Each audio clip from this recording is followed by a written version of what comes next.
Hello po sa inyong lahat. Celebrity Chika Time po muna tayo at may inihanda po akong chika para sa inyo. Tara po't magchikahan na po tayo.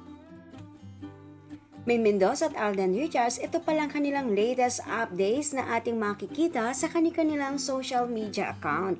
Yes, mga maka-celebrity chika time, yan po ang ichichika ko sa inyo. Nalubos sa yung pong usap-usapan sa social media ng mga netizens, lalong-lalo na nga po ng mga followers at supporters ni Mengay at Tisoy.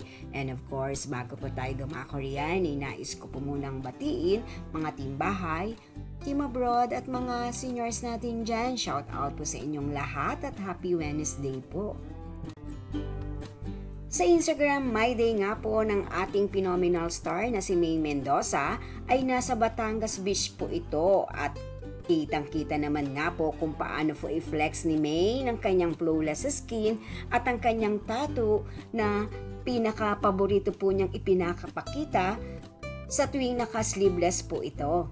At sa pamamagitan nga po ng pag-flex nga po na yan ni Mengay, ay kanya na rin nga pong ini-endorso ang kanyang Cetaphil endorsement. O saan pa, di po ba, 2-in-1. Nag-enjoy na po si Mengay sa Batangas Beach na kapag promote pa ng kanyang Cetaphil endorsement.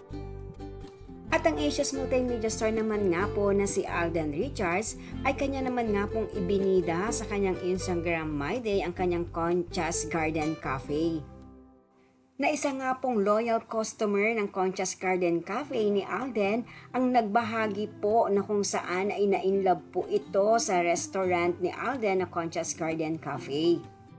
Na binabalik-balikan ang kanilang traditional home-cooked food at ang pagiging comfort sa isang lugar po na ito. At isa nga po rito si Alden na loyal customer ng Conchas Cafe Garden kung kaya't nakipag-partnership po siya rito. Yan po ang aking chika updates for today. Salamat po sa inyong panunood. Huwag po kalimutang mag-subscribe. Pwede po mag-comment sa ibaba. Basta't wag lamang po harsh o nakakasakit sa isa't isa. Salamat po muli. Spread love, not hate.